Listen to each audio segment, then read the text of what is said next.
2024 का पीएम कैसा हो? 2024 का पीएम कैसा?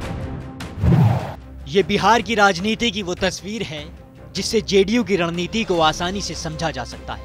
बिहार के सीएम नीतीश कुमार जैसे ही जेडीयू दफ्तर पहुंचे, वहां मौजूद नेताओं और कार्यकर्ताओं ने 2024 का नया नारा गढ़ दिया। 2024 का पीएम कैसा हो? 2024 का पीएम कैसा हो?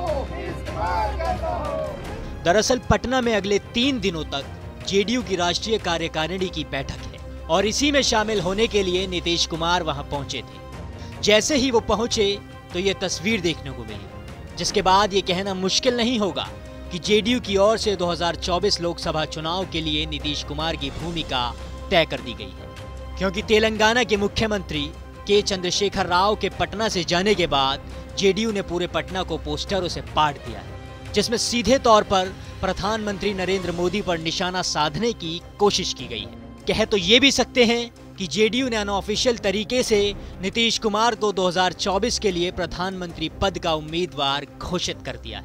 अब जरा 2 दिन पहले की इस तस्वीर को आप देखिए। बिहार की इस तस्वीर ने न सिर्फ बिहार बल्कि तेलंगाना से लेकर दिल्ली तक में खूब चर्चा बटोरी है। 50 मिनट हो गया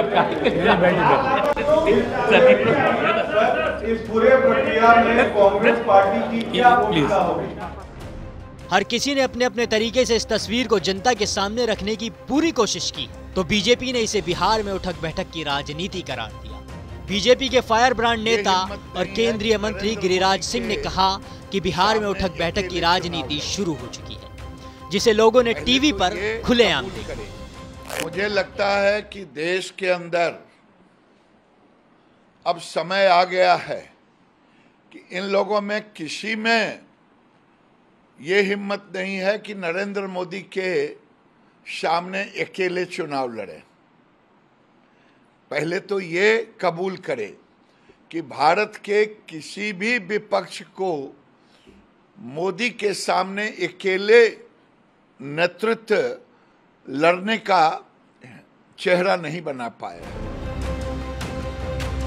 विपक्ष 2024 को ध्यान में रखकर इस वक्त बीजेपी के खिलाफ एक नए विकल्प की तलाश में जुटा है। नीतीश और केसीआर की मुलाकात को एक पहल के तौर पर देखा जा रहा है, क्योंकि केसीआर ने पटना के इसी मंच से बीजेपी मुक्त भारत का नया नारा गढ़ दिया है।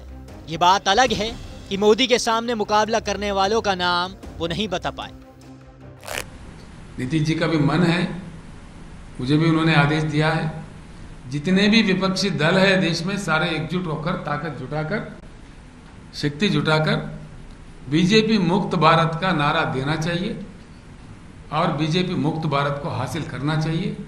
तभी देश फिर से खड़ा हो सकता है, आगे बढ़ सकता है, अंतर्राष्ट्रीय स्तर पर एक अच्छा अपना स्थान बना सकता है। कुल मिलाकर विपक्ष एक नई राह की तलाश में है और नीतीश अपनी मंजिल की। यही वजह है कि बीजेपी इसे ख्वाब बताकर तंज कस रही। बीजेपी का कहना है कि तेलंगाना के सीएम ने नीतीश कुमार के सामने अपने राज्य में किए गए कार्यों का बखान कर आईना दिखाया है।